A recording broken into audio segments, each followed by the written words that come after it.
Hermanos, muy buenas noches. Bueno, para ustedes noches, para mí todavía buenas tardes. Es septiembre 5 del 2021 y bueno, hoy día vamos a continuar con el estudio que tuvimos en la mañana acerca de el reino de Dios en el Nuevo Testamento. Un tema muy importantísimo para poder conocer qué es lo que enseña la Biblia en cuanto al reino de Dios. eh, Estamos viviendo el reino de Dios ya está Jesucristo reinando. ¿Cuál es la situación? ¿Cuál es la evidencia escritural? ¿Cuál es la evidencia bíblica en cuanto a esto? Bueno, vamos a estudiar eso, vamos a estudiarlo. Bueno, antes de seguir, entonces vamos a hacer una oración. Oremos. Padre, gracias en el nombre de Jesús, que este momento sea de mucha bendición y que tu Santo Espíritu nos guíe, Señor, para entender tu palabra de una forma poderosa y que sea de alimento para nuestra alma y espíritu en el nombre de Jesús. Amén. Muy bien, entonces vamos a continuar en la mañana. Estábamos diciendo que desde el momento que Cristo empieza su ministerio, Él ya empieza a eh, testificar del poder de Dios en su vida. Él comienza a hablar del reino de Dios y prácticamente somete a los demonios. Eh, Él no tiene que esperar hasta su segunda venida porque mientras él predicaba, él afirma ser rey en la tierra. Hemos visto los textos que hablan de eso.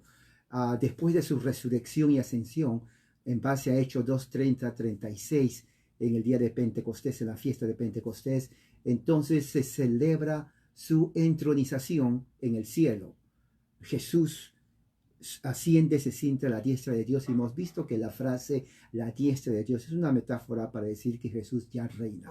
Él está reinando en estos momentos, ¿no? Está Él en estos momentos reinando desde los cielos y también dice que nosotros también estamos siendo bendecidos en los lugares celestiales con Cristo y también estamos reinando con Él, ¿no? Eso a partir del primer siglo, entonces, las personas que van a entrar al reino de Cristo es a través de la conversión, a través de la fe en Jesucristo. Entonces el gobierno del reino de Cristo va a donde su pueblo está yendo. Quiere decir, a donde Jesús va predicando el Evangelio, se va expandiendo también el reino de Dios. Nosotros los que creemos en Jesucristo somos los súbditos del reino y Él está sentado, ¿no? Y estamos, mejor dicho, sentados místicamente, espiritualmente, en la posición de gobierno junto con Cristo. Eso lo dice claramente las Escrituras, lo hemos visto, ¿no? Entonces, esta es la victoria real de Cristo en su reino. Su resurrección es la victoria sobre todo lo que tiene que ver los poderes del universo, sobre la muerte misma. Juan en su carta a las 7 iglesias habla de eso. Juan en su carta a las 7 iglesias, altamente simbólico, lo que se llama el libro de Revelaciones, allí habla a Juan acerca del ministerio de Jesús, del Evangelio del Reino de Dios. Eso es evidente. Su victoria sobre el pecado, su victoria sobre la muerte, su victoria sobre Satanás, derrama su espíritu para capacitar a los fieles súbditos para el servicio del reino. Entonces el reino de Cristo es de naturaleza esencialmente espiritual. Y eso se ve, ¿no? En Juan 18, 36, 37. Si vamos al libro de Juan, veamos 18, 36, 37, dice así. Así dice la palabra de Dios. Mi reino no es de este mundo. Si mi reino fuera de este mundo, entonces mis servidores, dice, pelearían para que yo no fuera entregado a los judíos, pero ahora mi reino no es de aquí.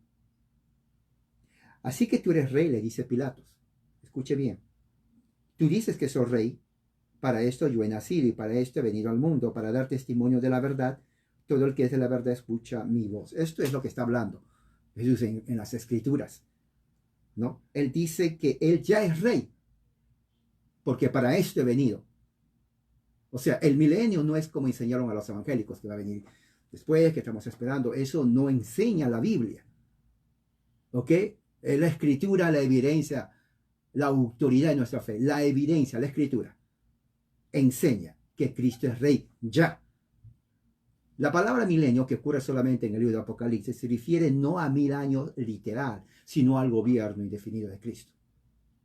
O sea que ya estamos viviendo en el reino de Dios y nosotros de una forma espiritual estamos viviendo también en él. Romanos 14, 17. ¿Qué es lo que dice Romanos en el capítulo 14? Versículo 17. ¿Qué es lo que dice? Veamos lo que dice. Dice así. Ok, por tanto, no permitan que nadie hable mal de ustedes, de lo que para ustedes es bueno. Porque aquí dice, porque el reino de Dios no es comida ni bebida. Escuchen bien. Sino justicia y paz y gozo en el Espíritu Santo. Eso es el reino de Dios. O sea, el reino de Dios ya está aquí. ¿Qué es el reino de Dios? No es un reino con soldados, tanques, aviones para pelear como pelean los reinos de este mundo, sino es justicia, paz y gozo en el Espíritu Santo. O sea, es un reino espiritual. Entonces, los súbditos tienen el Espíritu Santo. Eso es el reino y ha sido por los 2000 años desde que Jesús se entronizó. No empezó hace 50 años, no empezó hace 100 años en Estados Unidos, no empezó hace 500 años, no empezó hace 700 años, empezó hace 2000 años y más. No hubo un tiempo donde el reino de Dios nunca existió, como dicen las sectas, ¿no? O hubo apostasía, ¿no? Eso enseñan los mormones, eso enseñan los adventistas, ¿no? Los testigos de Jehová, que hubo apostasía por 1800 años. No, no es cierto eso. Siempre hubo el reino de Dios expandiéndose. Nunca fue abandonado. Dios nunca, o Jesús nunca, tampoco dijo, voy a estar ausente por 1000 años. Nunca, eso no existe. Eso sí, ideas heréticas de las sectas del siglo XIX en los Estados Unidos. Pero la iglesia en la historia nunca ha estado abandonada, nunca estuvo en apostasía. Que hubo grupos heréticos, sí lo hubo. Siempre desde el Pablo lo dice, Juan lo dice, Judas lo dice, ¿no? Hebreos lo dice, ¿no? Pero la iglesia estuvo siempre fiel. O sea, no hubo un momento aún con los heréticos que la iglesia estuvo en apostasía general. No existe eso. ¿Qué más? Muy bien, entramos en su reino ¿cómo? Entramos a través de la salvación.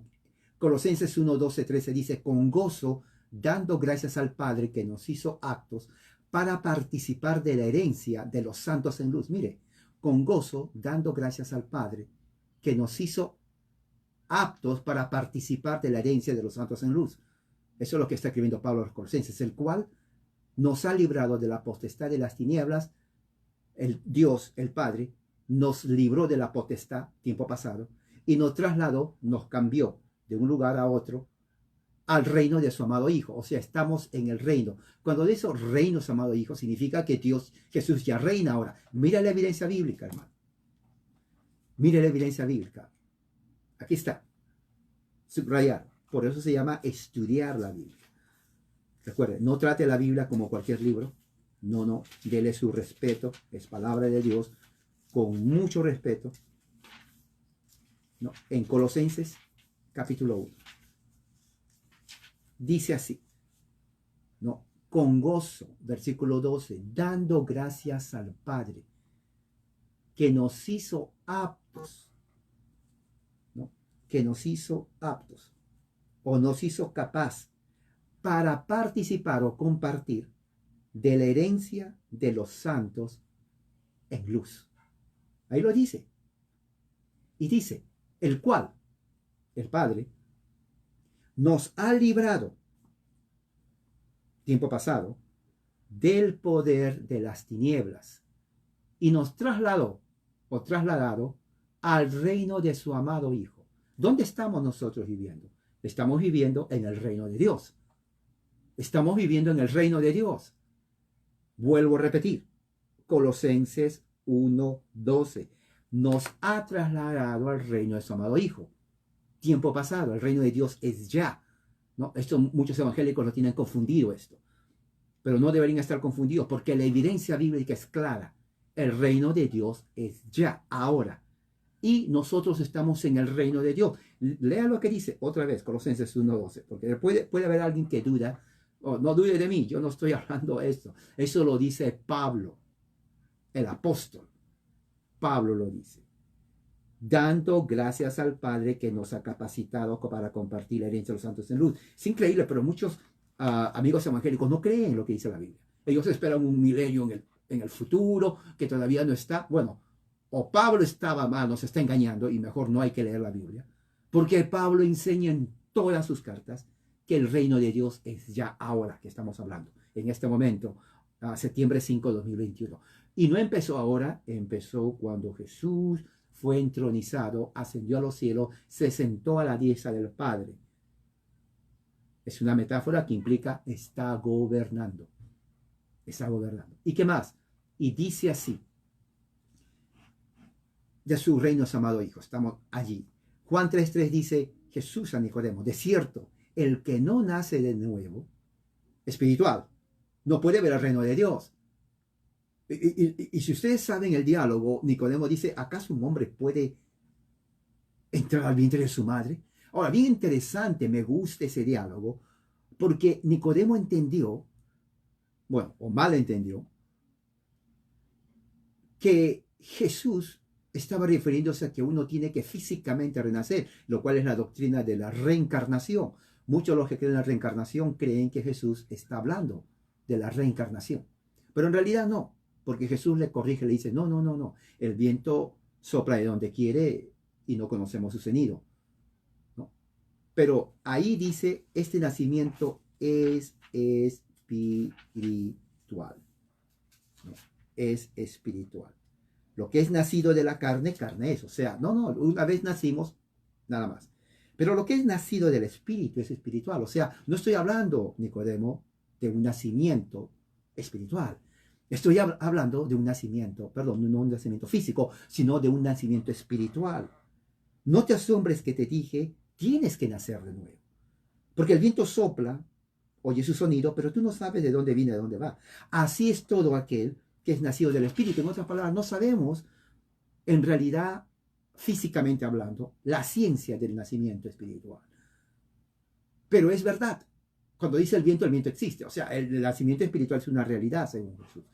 Pero tenemos que nacer para entrar al reino de Cristo. O sea, no dice que, bueno, el reino de Cristo ustedes van a entrar cuando mueran o esperar 1000 años, 2000. No, no existe. El reino de Cristo es ahora. Y ahora el que cree en Jesús entra a su reino espiritualmente. ¿Entiende lo que está hablando Jesús? Bueno, eso es lo que está diciendo, ¿no?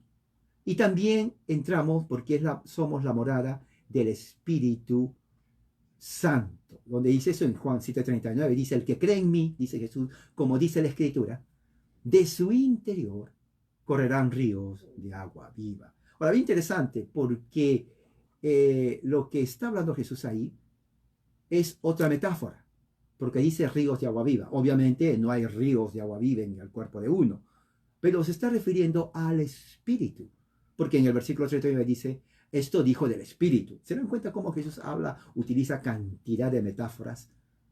¿No? Cantidad de metáforas, porque compara al Espíritu con ríos de agua viva. Y obviamente nadie tiene una manguera con agua recorriendo el cuerpo interiormente. No existe eso. Pero Jesús lo compara con esos ríos, al Espíritu Santo, o sea que es vida, ¿no? Que habían de recibir los que creyesen en Él. Pues aún no había venido el Espíritu Santo, porque Jesús no había sido glorificado. Entonces estamos viendo que el Espíritu Santo mora, ¿no?, en la vida del creyente espiritualmente por fe. Romanos 8:9 dice, mas vosotros no viven según la carne, o sea, según lo que tiene que ver el aspecto material solamente. Pero vivimos en otro nivel, en el Espíritu, guiados por el Espíritu. Claro, no somos seres, digamos, que ya no tenemos necesidades, digamos, materiales o físicas. Pero aquí Pablo está hablando de ser guiado. No nos guiamos por la cosmología humana, sino por la cosmología espiritual, ¿no? Somos guiados según el Espíritu. Si es que el Espíritu de Dios mora en vosotros. Claro, si no mora, no vamos a ser guiados por el Espíritu. Y si alguno no tiene el Espíritu, bueno, no es de él. O sea, Pablo está hablando a los romanos. ¿no? Claro, hay dos formas de vivir. Vivir de acuerdo al mundo, con sus leyes, con su forma de ver la vida, pero está la otra ley o la otra vida que es vivir según el Espíritu, según la ley de Dios, según el Espíritu que nos guía. Y dice, el que no tiene el Espíritu no es de él, así simple. O sea, no hay que intermedio. Bueno, no sé si seré, tal vez en el futuro. No, o es o no es. Es lo que dice Pablo ahí. 1 Corintios 3:16 dice, ¿no saben que ustedes son el templo de Dios y de que el Espíritu de Dios mora en vosotros? Mora, habitar, vivir, por fe en el cristiano. Por fe, es lo que dice 1 Corintios 3:16. Pablo dice a los corintios, porque los corintios pensaban que porque no había un templo como Jerusalén, en ese entonces todavía no era destruido, entonces ellos podían, digamos, ser irreverentes. Pablo dice, un momento, no, es que el templo no es lo físico, el templo es uno. Por eso dice, ¿acaso no saben que son templo de Dios? Y ese concepto de templo va en contra del concepto judaico del templo, que para ellos el templo era el templo de Herodes, el templo de Jerusalén, que estaba en Jerusalén. Bueno, Pablo dice, no es eso. Por eso fue destruido en el año 70, porque ya había sido abandonado. Jesús mismo dice, ¿no? En Mateo 23, 38. Dice, por tanto, la casa de ustedes les será desierta, será abandonada. O sea, en ese momento que dice será abandonada es el juicio. El juicio sobre Jerusalén. Y los discípulos dicen, Señor, ¿cuándo va a suceder esto? Que no va a haber piedra sobre piedra. ¿Cuál será tu señal, las señales y la señal de tu venida? ¿No? Mateo 24. Bueno, Jesús dice, les da todas las señales que van a preceder a la destrucción de Jerusalén en el año 70. Jesús lo predicó más o menos en el año 30 y tantos. Dice, esto no va a pasar, esta generación no va a pasar hasta que todo esto acontezca, o sea, 40 años, sucede en el año 70, se cumple exactamente lo que Jesús dijo, juicio sobre Jerusalén, porque ya lo dijo aquí en Mateo 23, 38, tu casa es abandonada, o sea, ya no está, el templo de Herodes físicamente no es la casa de Dios, somos nosotros que tenemos el Espíritu, o sea, el Espíritu Santo no está en el lugar santísimo, ya no existe más. Desde ese tiempo ya no existe, ya el Espíritu de Dios no mora ahí en Jerusalén, porque rechazaron al Mesías. Ahora mora en aquel que cree en el Mesías, en su Hijo. Entonces el poder básico del reino es el Evangelio del reino, es el poder básico. Eso lo vemos en Mateo 4:23. Vamos a Mateo 4:23.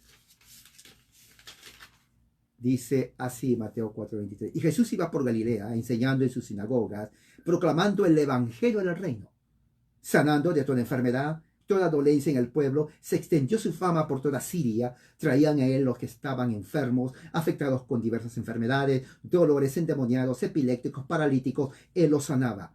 Y lo siguieron grandes multitudes de Galilea, Decápolis, Jerusalén, Judea, del otro lado del Jordán. O sea, la popularidad de Jesús se extendió de una forma increíble, increíble. Así que, bueno, ese es el poder básico del Evangelio del Reino. Jesús comenzó a hacer de esa forma señales. En Mateo 9:35, miren lo que dice. Jesús recorría todas las ciudades y aldeas, enseñando en las sinagogas de los judíos, proclamando el Evangelio del Reino y sanando toda enfermedad y toda dolencia. Jesús proclamó el Evangelio del Reino, sanando toda enfermedad y toda dolencia. ¿No? En Marcos 1, 14, 15, mira lo que dice. Marcos 1, 14, 15.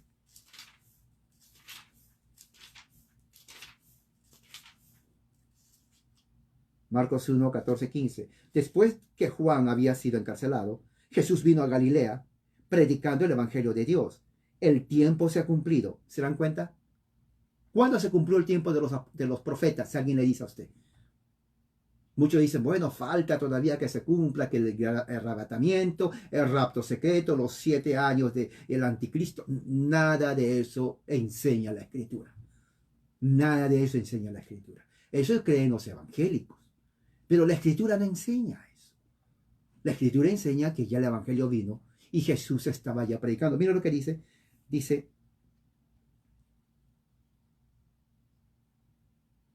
Marcos 1:15, el tiempo se ha cumplido. Ya se cumplió. Todo lo que los profetas hablaron se cumplió. En el tiempo de Jesús. Él lo está diciendo, hermano. Mire, Marcos 1:15, subrayen, el tiempo se ha cumplido. Dice, el reino de Dios se ha acercado, o sea, el reino de Dios está ahí. No es futuro, ya estamos en el reino de Dios. Y empezó, mira lo que dice otra vez, Marcos 1:15 dice, el reino de Dios se ha acercado, el reino de Dios se ha acercado. Miren el verbo, se ha acercado. Se ha acercado el reino de Dios. Arrepiéntanse, crean en el Evangelio, porque con el Evangelio creyendo es la puerta a entrar al reino de Dios. Eso es lo que dice Pablo. Es el poder de Dios para la salvación. Romanos 1:16, ¿no? Un texto muy conocido por todos, ¿no? Romanos 1:16. ¿Qué dice Romanos 1:16? Bueno, vamos a ver qué dice Romanos 1:16. Porque no me avergüenzo del Evangelio, porque es el poder de Dios para la salvación a todo el que cree. Ahí está. El poder de Dios, el Evangelio es el poder de Dios. Autoridad de Dios para salvar. O sea, el que cree, Dios le autoriza que salve. Si no autoriza a Dios, uno no es salvo. ¿Sabía usted eso? Por eso que en la parábola Jesús dice, ¿no? Muchos me dirán en aquel día, Señor, pero nosotros profetizamos en tu nombre. Sacamos demonios en tu nombre. Y yo les voy a decir, yo nunca les conocí. Apártense de mí, hacedores de maldad. Y dice, ¿cómo que hacedores de maldad? Pero si yo sacaba demonios en tu nombre, eso no es maldad. Jesús dice, es que no los conozco. ¿Pero por qué Jesús dice no los conozco? Bueno, aquí dice, porque no me avergüenza el Evangelio, porque es poder, potestad, la autoridad de Dios. Dios autoriza a sus elegidos para la salvación. Si Dios no lo autoriza, uno no es salvo. ¿Cómo autoriza uno? Dice Efesios, capítulo 1. Esto es muy, pero buenísimo. Nos ayuda a entender, ¿no? Está en Efesios. Gálatas. Y aquí dice, después de Gálatas, está Efesios. Aquí está. Bendito sea el Dios y Padre de nuestro Señor Jesucristo, que nos ha bendecido tiempo pasado perfecto. Nos ha bendecido, pasado y que sigue, con toda bendición espiritual. ¿Cómo nos bendijo? En los lugares celestiales en Cristo. Uno dice, pero yo estoy en la tierra, ¿cómo me va a llevar al cielo? Bueno, por fe. Por fe. Pablo dice, no caminamos por vista, caminamos por fe. Entonces, ese concepto de cristianismo, de ser bendecido ya con toda bendición espiritual, es una realidad. Pablo lo dice allí. Es una realidad.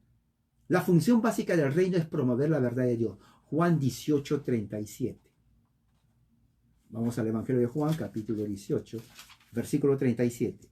Dice así. Así que tú eres el rey, le dijo Pilato, ¿no? Le preguntó.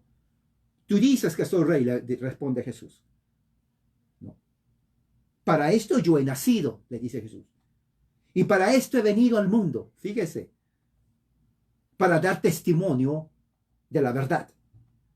Todo el que es de la verdad, escucha mi voz. O sea, Jesús nació para ser rey. Así le dice a Pilato. Así que tú eres rey. Bueno, sí, yo nací para ser rey. Oiga, créame que Pilato se quedó impresionado con la respuesta de Jesús. Impresionado. El hombre no sabía qué decir. La autoridad de Jesús, aún en el juicio injusto, era palpante, impresionante. Por eso los judíos le tenían miedo. Sí, le odiaban, pero era un odio de miedo. Porque nadie podía contra la autoridad de Jesús. La única forma era deshacerse de él. matarlo injustamente, crearle falso testimonio, lo cual violaron la ley de Dios, los mismos sacerdotes, porque dicen, no levantará falso testimonio, ellos lo hicieron. Calumnia, lo negaron al Hijo. Como dice Juan, esa parte de ahí es donde Juan dice justamente en su carta a las 7 iglesias en Asia, la gran ramera se sentó sobre la bestia de 7 cabezas, porque la gran ramera es Jerusalén, la madre de las rameras, el Sanedrín judío, los líderes, los gobernantes, los doctores de la ley, los escribas, fariseos, saduceos, todos ellos se entregaron a Roma, controlaron a Roma y dijeron, mátalo. Juan dice, es la gran ramera. Es la gran ramera. Y se sienta sobre el imperio romano. ¿Por qué? ¿En qué sentido? Porque es justamente la que manipula al emperador para que maten a Jesús. Fue infiel. Y la bestia, el imperio romano a través de Nerón y Vespasiano, ¿no? Persiguen a la iglesia. Es algo increíble cuando cometen justamente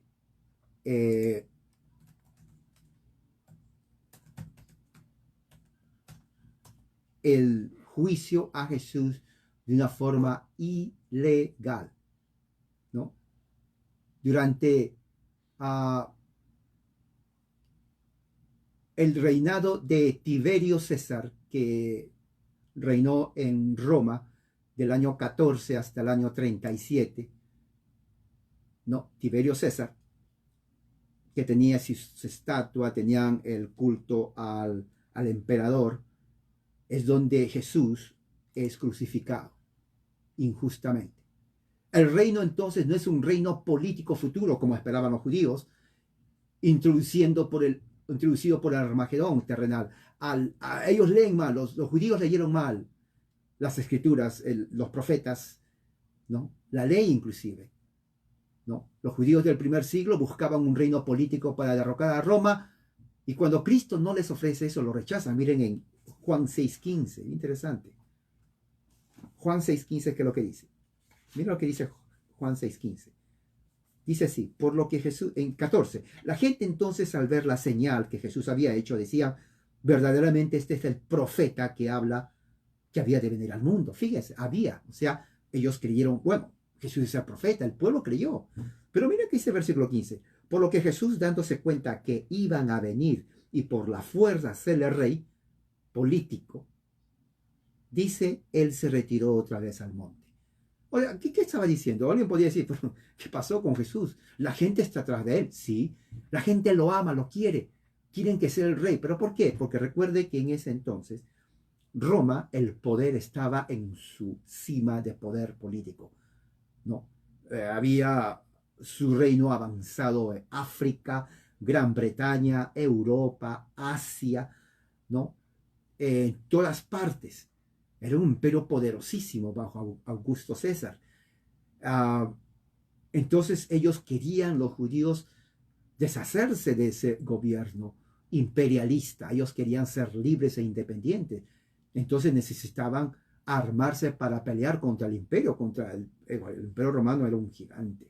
El imperio romano no aguantaba, como quien dice, pulga. Si alguien se rebelaba, inmediatamente lo destrozaban, lo aniquilaban. Bueno, los judíos decían, bueno, vamos a pelear, queremos nuestra independencia. ¿Quién será nuestro líder? El Nazareno. ¿El Nazareno? Sí, el Nazareno. Ese Galileo que está ahí. Oh, vamos, entonces, la gente le sigue. Mira cómo ve a la gente con él. Entonces hay que usarlo para que sea nuestro rey y nos guíe para que haga una revolución y vayamos a pelear contra los romanos. Jesús sabía de eso. Sí, la gente me sigue, pero me quiere como un poder, como un rey político. Yo no vine a hacer eso. Mi reino es espiritual. Mi reino no es de este mundo. Y se fue. Entonces la gente decía, no, ese no es el Mesías. El Mesías verdadero nos va a dar la libertad. Claro, en su mente de ellos libertad política.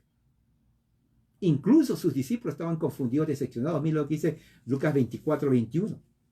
¿No? Si vamos al Evangelio de Lucas, capítulo 24, versículo 21, mira lo que dice. Dice así, ¿no?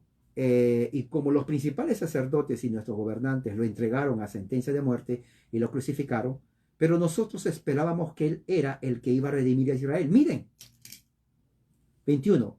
Los discípulos mismos, dice Lucas, aquí está la evidencia. Dice, nosotros creíamos que él iba a redimir a Israel. Además de todo eso, es el tercer día. ¿Qué quiere decir redimir a Israel? Darle la libertad política. O sea, muchos no saben esto. Pero aquí Lucas nos está dando la razón por la cual los discípulos, cómo los discípulos miraron a Jesús. Sí, Jesús hizo milagros. Sí, alimentó, sanó, sacó demonios. Oiga, era un personaje increíble. Pero nosotros esperábamos que él sea el libertador. Ya Roma nos está, oiga, asfixiando con los impuestos. Queremos la libertad. Jesús, esperábamos que él ya nos diga el momento.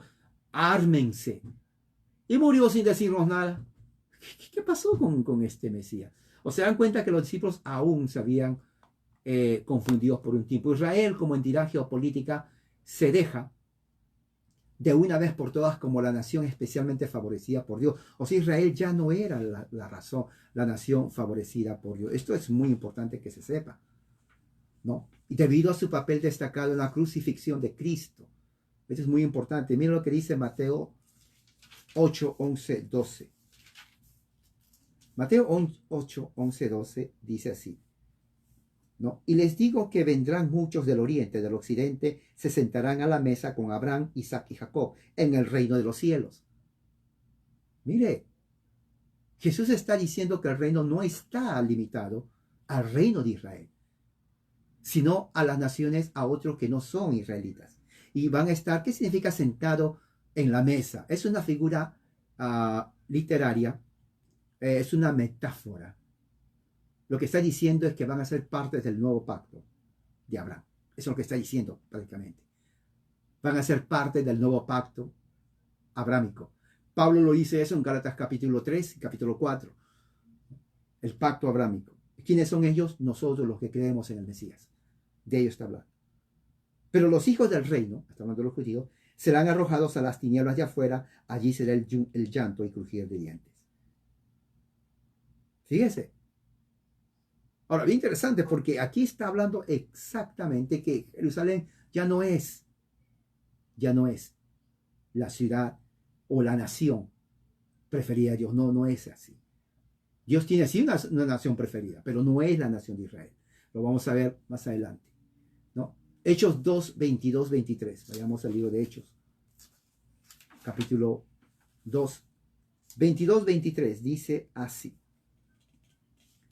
Hombres de Israel, escuchen estas palabras. Jesús el Nazareno, varón confirmado por Dios entre ustedes, con milagros, prodigios, señales, Dios hizo en medio de ustedes a través de él, tal como ustedes mismos saben. O sea, las escrituras dicen eso.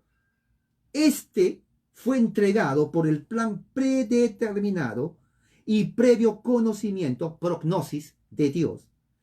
Ustedes lo clavaron en una cruz por mano de impíos, los gentiles romanos, y lo mataron, echan la culpa a los judíos. Pero Dios lo resucitó, poniendo fin a la agonía de la muerte, puesto que no era posible que él quedara bajo el dominio de ella, porque David, dice él, veía siempre al Señor en mi presencia, pues está a mi diestra para que yo no sea sacudido. Por lo cual mi corazón se alegró, mi lengua se regocijó, y aún hasta mi carne descansará en esperanza. Pero tú no abandonarás mi alma en el Hades, ni permitirás que tu santo vea corrupción. Me has hecho conocer los caminos de la vida, me llenarás de gozo con tu presencia. Es David hablando, profecía de Jesús, que no vería su carne corrupción. De lo que está diciendo aquí. En el versículo 36, entonces dice más adelante, sepa pues con certeza toda la casa de Israel, que a este Jesús, a quien ustedes lo crucificaron. Oiga, Pedro no tiene miedo. Ustedes lo crucificaron. A ese Dios le hizo Señor y Cristo. Ese es el mensaje. A ese Dios le hizo Señor y Cristo, reino de Dios. Reino de Dios está ahora aquí. Los que creemos en Cristo por la fe, hemos sido trasladados del reino de las tinieblas a su reino celestial. Estamos con Cristo. Es exactamente lo que dice Juan en sus 7 cartas a las 7 iglesias en el Asia. Eso lo dice de una forma clara. Capítulo 3, 13, 15. Esto es lo que dice: el Dios de Abraham, de Isaac y de Jacob, el Dios de nuestros padres, ha glorificado a su siervo Jesús. ¿Se dan cuenta la conexión que hace dentro del pacto abrámico? Allí se cumple el pacto que Dios hizo, promesa a Abraham, Génesis 12, 13, 15, 17. Allí se cumple. Dice: al que ustedes se entregaron, otra vez les recuerda, repudiaron, lo negaron en presencia de Pilato, cuando Pilato había decidido ya darle la libertad. Ustedes lo mataron, lo negaron, lo entregaron. Pero ¿saben qué? A ese justo y santo que pidieron que le den un asesino en lugar de él, al autor de la vida, ustedes lo mataron. Dios lo levantó de entre los muertos, de lo cual somos testigos nosotros. Somos testigos. Y por la fe en su nombre, es el nombre de Jesús lo que ha fortalecido a este hombre y quien ven y conocen. La fe que viene por medio de Jesús le ha dado a este hombre perfecta sanidad física en presencia de todos ustedes. El reino de Dios. El reino de Dios. Ellos predicaron el reino de Dios. Exactamente. Hechos 5:30. ¿Qué dice Hechos 5:30? Bueno, Hechos 5:30 dice así: el Dios de nuestros padres, otra vez, resucitó a Jesús, a quien ustedes mataron, colgaron de una cruz.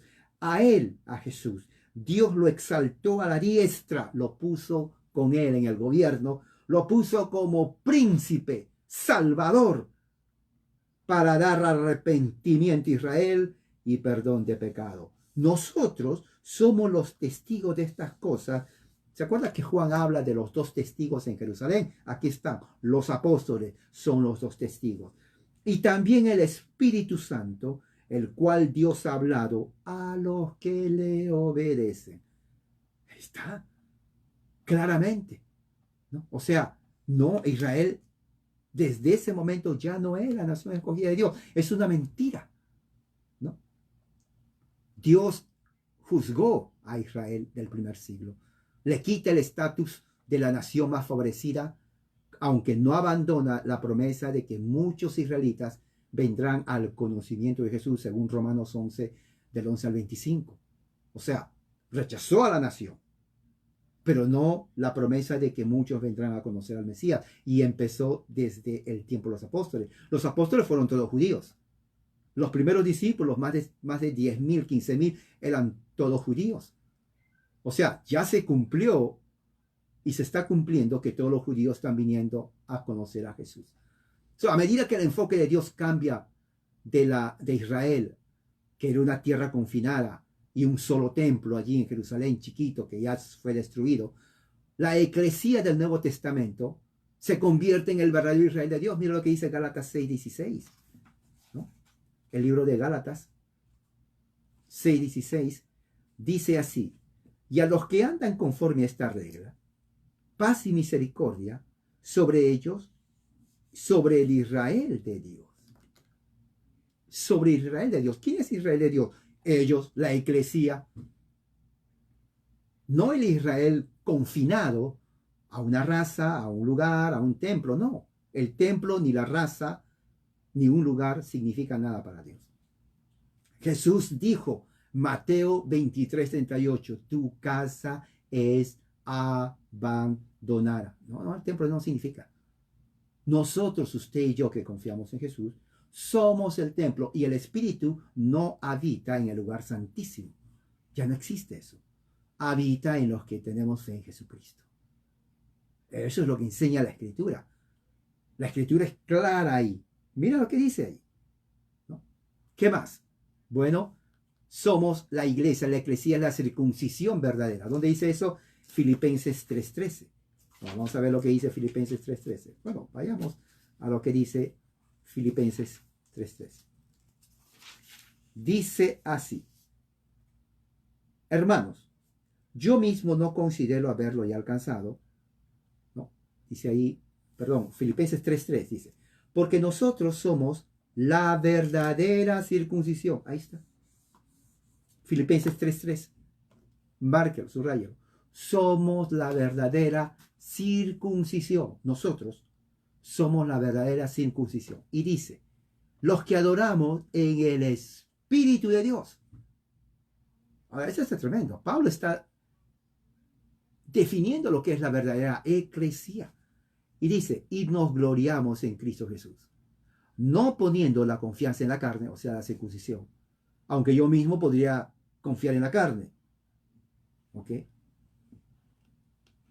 Pero todo lo que para mí era ganancia, o sea, de la tribu de Israel, de Benjamín y por aquí que por allá, las he estimado como pérdida por amor de Cristo. O sea que allí en Cristo, por eso Pablo dice, somos una nueva criatura. ¿Ahora entienden por qué dice eso? Somos una nueva criatura en Cristo. Ya las cosas del antiguo pacto pasaron. He aquí el nuevo pacto, todo es hecho nuevo.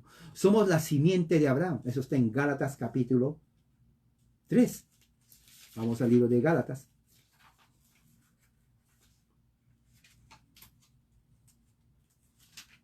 Gálatas 3:7. Por tanto, sepan que los que son de fe son hijos de Abraham. Ahí está. Los que somos de fe somos hijos de Abraham, o sea, somos la simiente de Abraham. En el 29, mira lo que dice. Si ustedes son de Cristo, ustedes son descendencia de Abraham. Ahí está. Descendencia de Abraham. Y si somos descendencia de Abraham, las condiciones siguen. Estamos en el pacto porque la promesa es para mí y tu descendencia. Que la señal del pacto es para mí y mi descendencia. Bueno, ya no hay circuncisión porque somos la circuncisión, pero ahora se reemplaza por el bautismo. Entonces, mi profesión de fe, al igual que la circuncisión se hacía en el que profesaba la fe en Dios, en Cristo, si tenía hijos se circuncidaban. Bueno, somos hijos de Abraham, mis hijos, mi descendencia, son ya no circuncidados porque estamos circuncidados espiritualmente, bautizados. No existe eso en la Biblia de que, bueno, tengo que esperar que tenga mayor de edad a ver si acepta a Cristo. Eso lo inventaron los evangélicos. En los Estados Unidos, aquí. Pero la Biblia no enseña eso. Eso no enseña la Biblia. La Biblia enseña que el que cree en Cristo y tiene la salvación es para uno y la familia. Recuerde, dice, nacimos en la casa de Abraham. Somos herederos según la promesa. Los hijos son parte de la promesa. O sea, no es como dicen los evangélicos del siglo XX que dicen, bueno, es que hay que, bueno, esperar que crezcan si ellos quieren. No existe eso. El que profesa la fe en Cristo y tiene familia, ellos se bautizan. Al igual que sucedió en el tiempo de Abraham. Igual, el pacto es abrámico. Pero la circuncisión era ahí, claro, que acabamos de leer, somos la circuncisión en Cristo. Entonces, ¿ya no hay señal y sello? Sí, el bautismo. Pero al igual como se hizo a los niños en Abraham, se hace a los niños ahora en la administración del pacto de gracia, que es el nuevo pacto en Cristo. Somos la Jerusalén de arriba. ¿Dónde dice eso? En Filipenses 3:3. Filipenses 3:3, ¿qué es lo que dice? Bueno, vayamos a lo que dice ahí. Filipenses 3:3 dice, tan insensatos habiendo comenzado en el espíritu van a terminar por la carne. Perdón, eso está, estoy leyendo otro. Es Filipenses, leí Gálatas. Dice, porque nosotros somos la verdadera circuncisión que adoramos en el Espíritu, nos gloriamos en Cristo, no poniendo confianza en la carne, aunque uno podría confiar, ¿no? Lo que dice ahí, Filipenses 3:3. Sí, somos la Jerusalén de arriba. Oh, perdón, es 4:24. Bueno, casi parecido. Dice sí 4:24.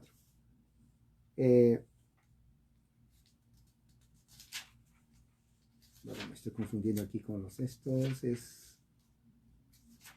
Gálatas 4:24, perdón. Esto contiene una alegoría. Contiene, pues estas mujeres son dos pactos. Uno procede del monte Sinaí, que engendra hijos para ser esclavos. Esta es Agar. Ahora bien, Agar es el monte Sinaí en Arabia. Corresponde a la Jerusalén actual. Mire, Jerusalén actual. Está hablando de los judíos de su tiempo. Porque ella está en esclavitud con sus hijos, los judíos. Pero es interesante porque ya no estaban bajo la esclavitud del faraón. La pregunta es, ¿a qué esclavitud se refiere? Jesús dijo, son esclavos del pecado. Pero ¿qué dice 26? Pero la Jerusalén de arriba es libre. Juan habla de la Jerusalén que desciende del cielo. Prácticamente es la eclesía.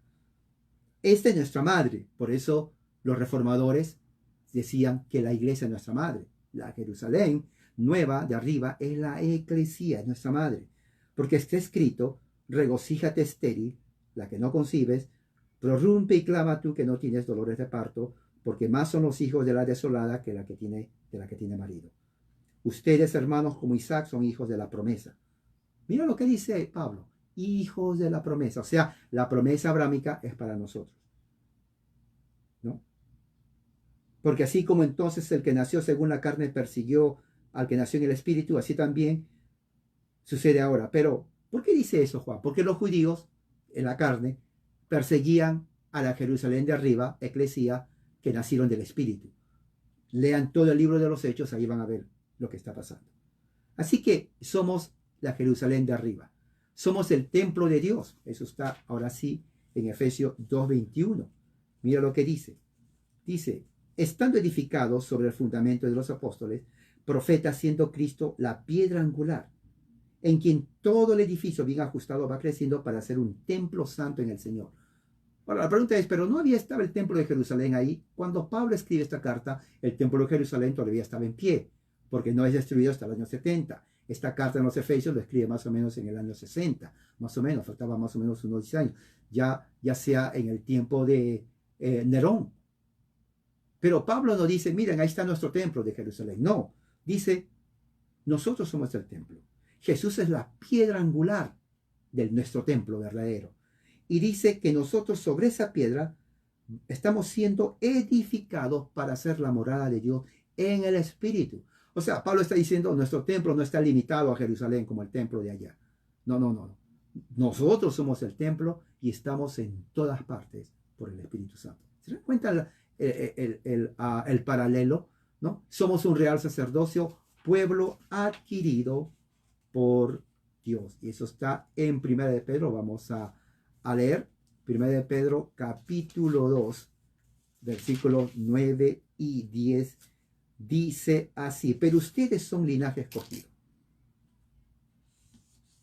real sacerdocio, nación santa, pueblo adquirido para posesión de Dios, a fin de que anuncien las virtudes de aquel que los llamó de las tinieblas a su luz admirable. ¿Qué está hablando aquí? Pedro está aplicando lo que se le dijo a Israel en la carne, al Israel espiritual, a la eclesía que somos nosotros. O sea, está diciendo, somos linaje escogido, somos un sacerdocio real, somos nación santa, pueblo adquirido para posesión de Dios, con el propósito de anunciar las virtudes de aquel que nos llamó de las tinieblas a su luz admirable, o sea, en Cristo.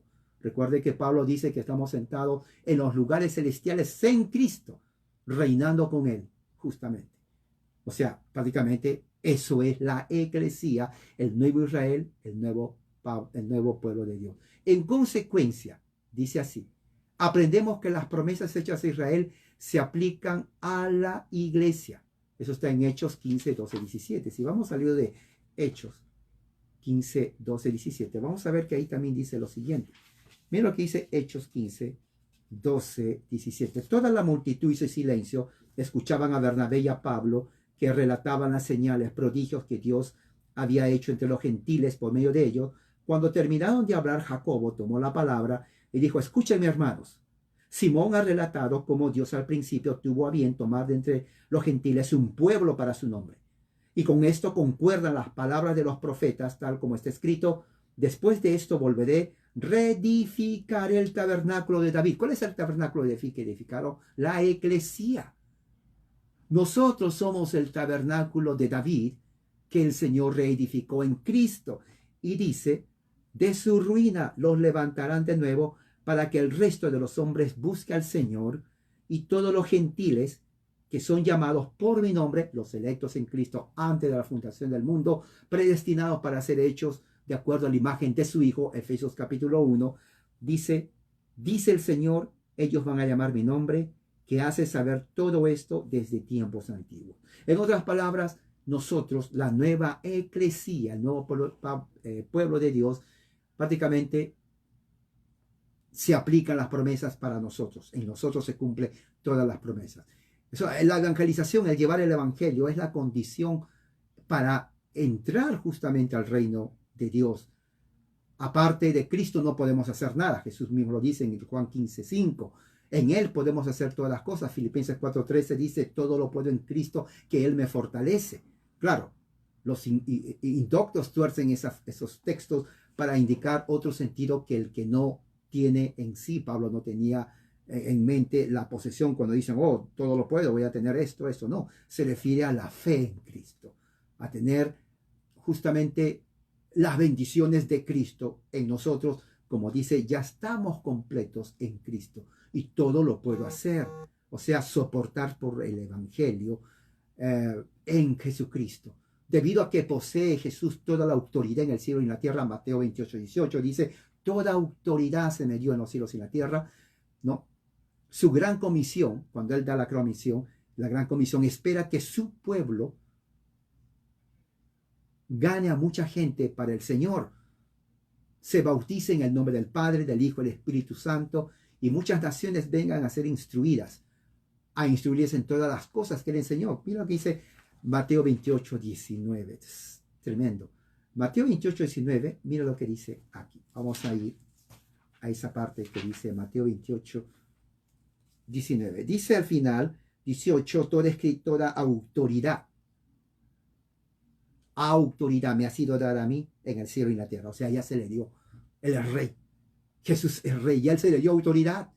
Él no dice: estoy esperando una autoridad en los próximos 1000 años. No, ya se me dio la autoridad. Por tanto, como ya tiene la autoridad, Él autoriza a sus discípulos: vayan y hagan discípulos a todas las naciones. Ya no Jerusalén, ya no Judea, ya no Samaria, ya no Siria, a todas las naciones, bautizándolos, cuando crean en mí, en el nombre del Padre, Hijo y Espíritu Santo, enseñándoles todas las cosas que yo he mandado. Recuerden, y esto es una refutación a los heréticos que dicen que hubo un tiempo de apostasía y justifican el origen del mormonismo, testigos de Jehová, adventismo, que son sectas. Yo estoy con ustedes todos los días hasta el fin del mundo. Ahí está la promesa. No hubo tiempo de apostasía, nunca. No hay necesidad y no hubo necesidad de nuevas revelaciones en el siglo XIX en los Estados Unidos, de sectas como Testigos de Jehová, Adventistas, Mormones y otras sectas más que aparecen. No hay necesidad. Sí hubo herejía desde el tiempo de los apóstoles, pero no apostasía en la verdadera iglesia. Jesús promete: yo estoy con vosotros todos los días hasta el fin del mundo. Esa es la promesa. No puede haber apostasía. El testimonio cristiano justamente es exponer el mal, llamar a los hombres al arrepentimiento de toda iniquidad en todos los ámbitos, para que Cristo pueda llevar cautivo todo pensamiento. Mira lo que dice 2 Corintios 10:5. 2 Corintios 10:5. Esto está tremendo. Corintios capítulo 10. Vamos a ver. Dice así. 3. Pues aunque andamos en la carne, no luchamos según la carne. Porque las armas de nuestra contienda no son carnales, sino poderosas en Dios para la destrucción de fortalezas. Son poderosas en Dios para la destrucción de fortalezas. Y ven lo que dice aquí. Destruyendo especulaciones, todo razonamiento altivo que se levanta contra el conocimiento de Dios y poniendo todo pensamiento en cautiverio, sometido a la obediencia de Cristo. A la obediencia. Todo pensamiento tiene que ser traído bajo el sometimiento, el poder y el dominio de Jesucristo. Toda cosmología humana, atea, blasfema, materialista, humanista, animal, es sometida al dominio, al conocimiento superior y sublime, todopoderoso de Dios. Ninguna filosofía humana tiene más poder que el poder del Evangelio de Cristo. Es el conocimiento mismo del Señor. Y nosotros los cristianos, los que conocemos las Escrituras, y tenemos el Espíritu Santo, como dice Pablo ahí, tenemos que traer todos esos pensamientos humanistas cautivos a la autoridad de Cristo, a su evangelio. Para que en el nombre de Cristo, como dice el libro, ¿saben lo que dice el libro de Filipenses? Dice, para que en el nombre de Cristo, que Dios lo exaltó hasta lo sumo, le dio el nombre sobre todo nombre, para que en ese nombre de Jesús toda rodilla se doble. Los que están en el cielo, los que están en la tierra, los que están debajo de la tierra. Y toda lengua, cultura, confiese que Jesús el Cristo es el Señor para la gloria de Dios el Padre. Eso es prácticamente la victoria de Cristo en el mundo, la victoria de Cristo en la cultura, la victoria de Cristo en la civilización.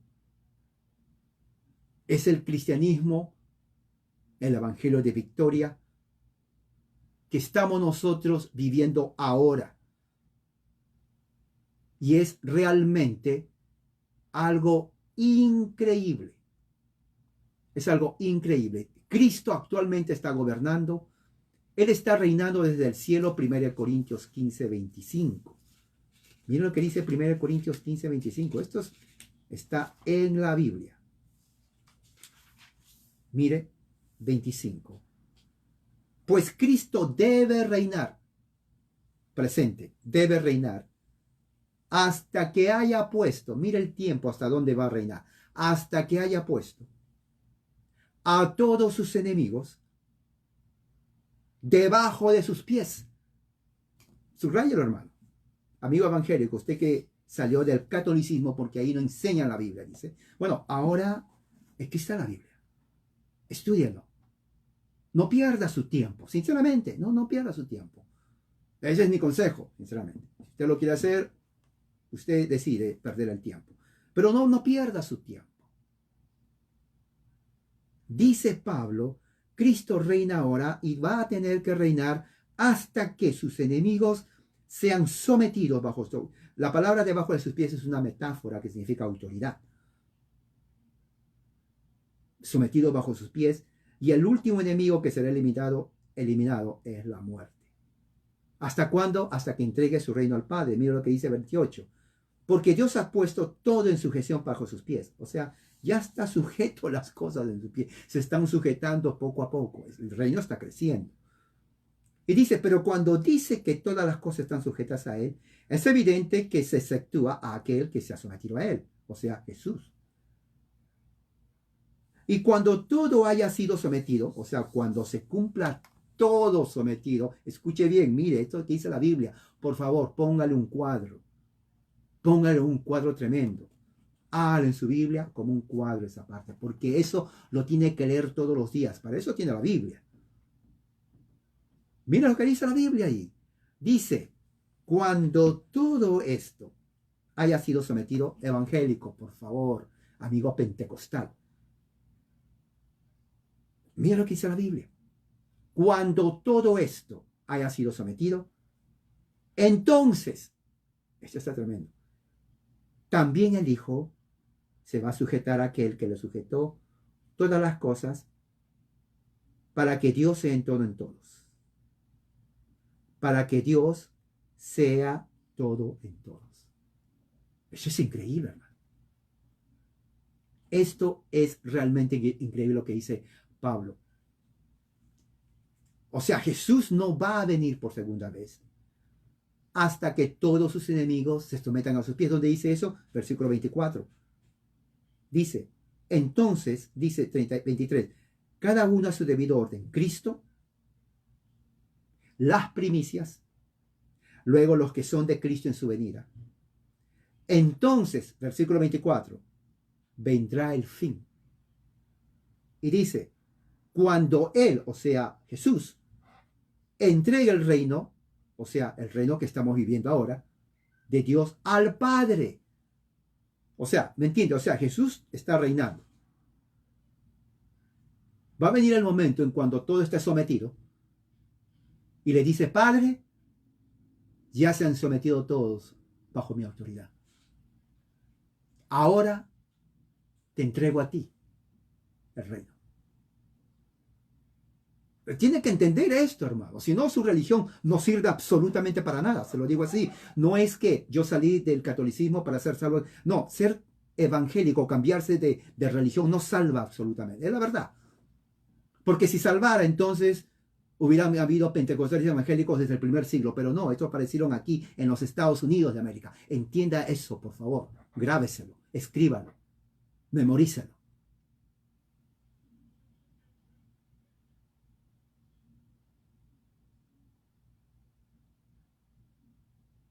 Cuando Cristo haya entregado, cuando todo sea sometido a sus pies, Él va a entregar ese reino que estamos viviendo ahora al Padre.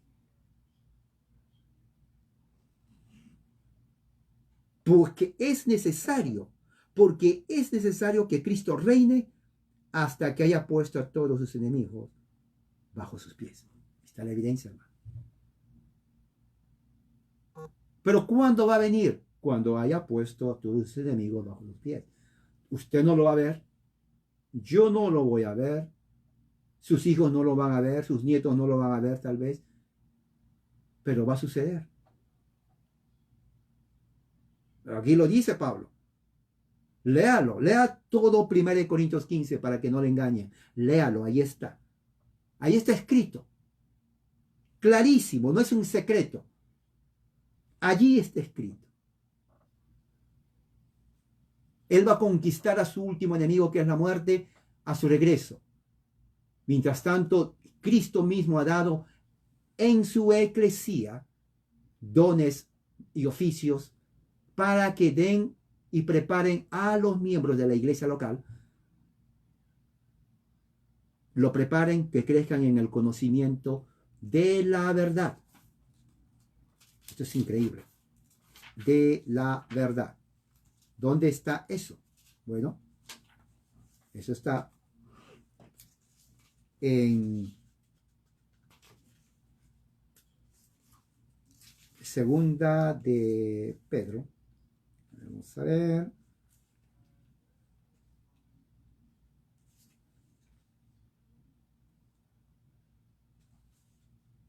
Segunda de Pedro, capítulo 3, versículo 18. Antes bien, crezcan en la gracia, que es el don de Dios, y el conocimiento de nuestro Señor y Salvador Jesucristo. ¿Qué vamos a hacer mientras tanto? El crecimiento es lo que se espera como cristianos, como creyentes en Cristo. Si usted no crece o no es creyente, de verdad, así, o todavía está resistiendo a crecer y Pedro le dice, crezca. Ese es el propósito normal. En serio. Mucha gente piensa, bueno, yo recibí, o sea, en el lenguaje evangélico, ellos dicen recibir al Señor su etapa de crecimiento. Pero eso es nuevo de los evangélicos. Antes no se hablaba así. Porque si es así, entonces por 1890 años, la gente no ha sido cristiana. Lo cual, como acabamos de leer, Jesús dice, yo estaré con ustedes siempre. ¿Se dan cuenta lo que enseña la Biblia de lo que muchos grupos enseñan? Totalmente contradictorio. O sea, el conocimiento, crecer en el conocimiento de Dios, en la gracia, tampoco es de seminarios, congresos que se van. No, Dios no creó a ellos para que tengan la autoridad y hagan eso. Es la iglesia local. Ahí lo dice. Él levantó pastores y maestros, obispos y maestros para que enseñen a la iglesia local a crecer. Y por 1890 años hubo eso, así fue. Jesús lo prometió. Siempre fue así. Entiéndalo eso. No se deje engañar. Así que, para terminar, Cristo reina ahora. Estamos con Cristo reinando. Su reino se está expandiendo cuando su evangelio del reino se va predicando. Él puso dones en la iglesia para capacitar a cada miembro para crecer en el conocimiento y la gracia según Pedro, capítulo 2,